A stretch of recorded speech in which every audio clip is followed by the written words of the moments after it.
在发视频的今天，传来了利率和首付的政策王炸。我第一时间去求证了深圳是否有1.5%首付的消息，回答是现在没有。随后看到各个新盘都推出这么一个条款的营销，现在买房月底前首付政策不降，可享受无理由退款。大家看这段，把1.5%首付讲得非常笃定，就像是被证实了一样，但目前确实深圳还没有跟进这个条款。而我们细琢磨会发现，这个条款其实是一种赌约条款，赌深圳在规定时间内执行降首付操作。这个赌约除了有利于开发商，对于我们购房者并没有什么实际的好处。我们大可等政策落地了再买，为什么要提早买呢？假如有朋友想要去享受这个无理由退款，那么我要提醒这位朋友，在没有合同条款支持的情况下，一旦交了定金，钱是不好退的。定金、定金、诚意金、认筹金是不一样的。定金下定的定是承诺按合同规定购买房子，不履约是要承担违约责任，定金是不会退还的。同时，开发商要是把这套房子卖给了别人，也要赔付你2倍定金。而定金签订的定是预定，用来保证预定的效力，是可以随时退还的。意向金是一种营销手段，这是购房者表达购买意愿的初步证明，可以锁定房源，在实际操作中可以随时退还，并且抵扣房款。认筹金也是一种营销手段，通常要在新盘开盘当天有优先选择购房的权利，也可以随时退还。因此，在签署认购书的时候，一定要仔细看条款再签字。如果缴纳了定金又想要退房，不要去跟开发商、中介、销售去表达自己要放弃，因为一旦表达了，就是实锤了你违约，这个定金很难再拿回来。不要跟任何人说，直接请律师介入，或者在网上找攻略教程，按照教程去操作，成功率都会更高一些。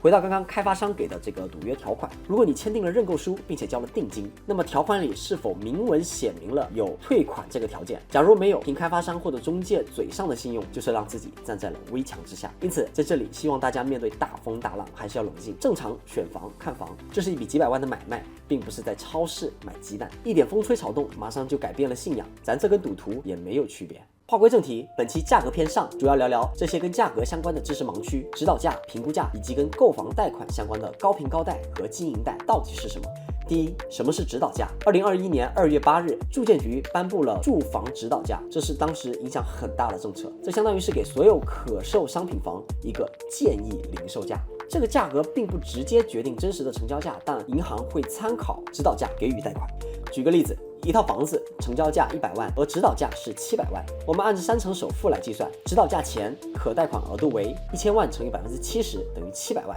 首付只需要300万。指导价后可贷款额度为700万乘以70%等于490万，首付就需要510万了。从3成首付变成5成首付，买房的首付增多了，当然相对的贷款的数额变少了。所以指导价政策的出台，本质上就是给居民减杠杆。同时，所有中介网站，比如贝壳、乐有家的 APP， 从2021年2月8日起，在房源高于指导价时，必须呈现指导价，低于指导价时才显示真实价。因此，大量业主的真实报价只有在中介的后台才能看到，客户是看不到的。我在第1期的时候会建议大家看二手房时，使用深房行舟小程序看二手房的在售价格、历史成交价格，就是因为这个背景。作为客户，我们无法看到真实的挂牌价和历史成交。虽然有深房行舟小程序，但数据依然有不完整的时候，中介依然有真实价格的掌控权，他们可以掌控数据和买卖方的心理。那么这个政策的影响到底有多大呢？我们可以通过这张深圳房价变化图看到，在2020年的时候，深圳房价达到了最高峰，涨幅达到28%，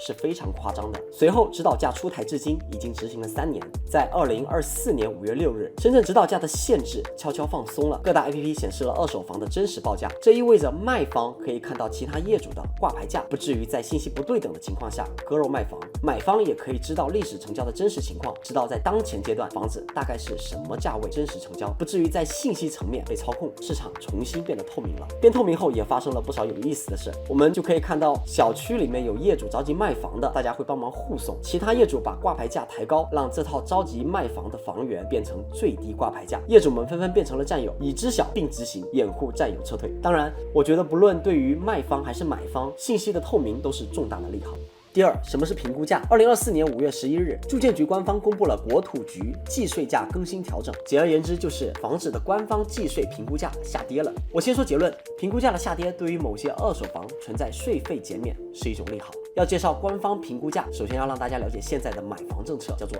3价合一。这3个价格分别是成交价、评估价及网签价，也就是说，二手房交易中所有的价格都统一，并且作为最终的过户价。这个价格是计税与申请贷款的依据。二手房买卖的这3个价格分别是由3个不同部门而来，相互不干涉。我做简要的介绍。第一，成交价，这就是买家和卖家相互约定的房屋成交价，是协商买卖多少，合同就签多少价格的真实成交价。第二，银行评估价是银行用来审批贷款额度的评估标准。举例来说，某套房的成交价是500万，而银行的贷款评估价假如是700万，银行是可以按照评估价的70%发放贷款的，也就是490万。那么实际总价是500万的房子，首付对于买家来说只需要10万就可以成交了。相反，如果银行评估价是400万，那么只会发放280万的贷款，那么买家最终就要支付220万的首付款，比500万成交价的30%还要高。举上面的例子是为了说明，银行的评估价是能够决定买家最终的首付比例的，这也是高评高贷操作的底层逻辑，这个我们后面再说。第三，国土局的计税评估价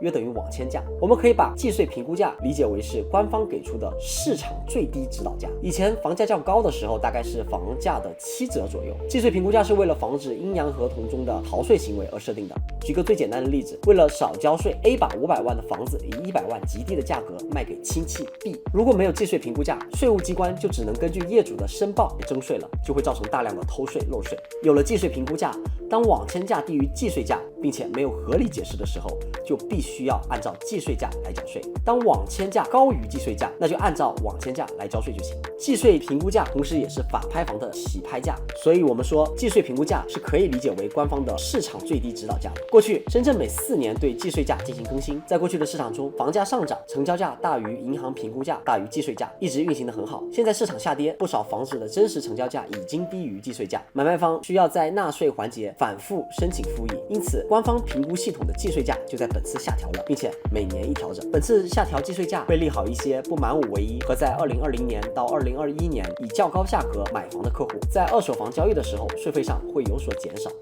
第三，什么是高评高贷？二手房交易时，当你首付不够的时候，中介会推荐你一种低首付的操作方法，叫做高评高贷。高评高贷的原理是什么？风险在哪里呢？我们刚刚知道了3价合一，银行是有自己的评估价的。假如有一套楼盘，市场均价700万，我们作为买家跟卖家签订一个阴合同，私底下按照500万来交易，而阳合同是700万，交给银行进行贷款。银行经过评估认为市场均价也在700万，价格合理，允许你按照700万的70%来贷款，就放贷490万给我。那么实际上我们是按照500万来交易的，我们自己只需要交10万首付就可以了。这就是高评高贷，用高的评估价贷出高的贷款，这样首付就降低了。这是那些年深圳房市热潮的时候，不少人为了上车所使用的方法。高评高贷呢，本质上是一种违规操作，有较大的风险。第一是购房人自己要承担高杠杆，向银行贷款这么多钱，面临高额还贷的一个压力。第二是如果阴阳合同被银行拆穿，那么银行拒绝放贷，购房人就要全额购房或者放弃购房，向卖房人缴纳高额违约金。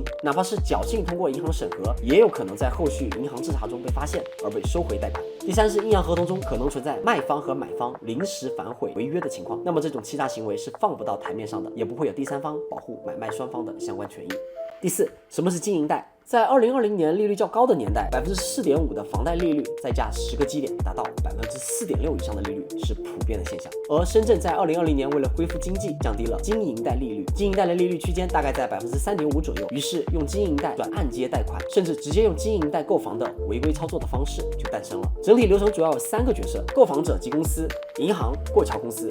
首先，购房者通过中介先注册一家公司，办理经营流水，保证公司满足贷款经营贷的要求。接下来，购房者通过过桥公司借来全额的购房款，用这个购房款去全款买房。买到房子后，购房者以公司法人的身份把名下的房子抵押给银行，向银行贷款，银行评估后放款给购房者。最后，购房者拿到钱，就把过桥公司垫付的钱、利息和中介费给结清。经营贷的时间周期很短，通常是3年到5年，是先还利息，到期后再还本金。经营贷到期后就需要全额还款，然后再向银行续贷。银行会重新评估抵押物的价值，但现在房价下跌，评估价下跌，那么银行能再给出新的贷款必然会减少。所以购房者在借新贷还旧贷的过程中，还需要先将旧的缺口补齐，这对于个体来说经济压力极大。举个例子，2020年一套价值1000万的房子抵押给银行，假如银行评估经营贷可贷70%，那么就可以贷700万出来，3年后就需要向银行还700万，否则银行会查封你的房子。一般人没有700万现金，就只能继续找过桥公司去借款偿还银行，然后继续把房子抵押给银行借经营贷出来。可因为房价下跌，假如跌到800万，银行经营贷只能贷出540万，那么就有140万的缺口需要自己补上。在房价不断上行的时候，总是能向银行贷出更多钱，那么这个游戏就还可以继续击鼓传花玩下去。一旦房价下行，那么这种上杠杆的风险马上就会暴露。因此我建议大家不要进行这种高杠杆高风险的操作。经营贷是高利率的产物，随着利率不断降低，购房者已经不需要冒这种风险去使用经营贷了。以上是本期价格篇上的全部内容，下一期价格篇中会讲一讲深圳10区的历史变迁，以及各区房价内在的价格规律，让大家了解为什么会有当下的房价格局。许个愿，本期视频点赞过500，马上制作并发出下期视频。我是陈导不导片，我们下期再见。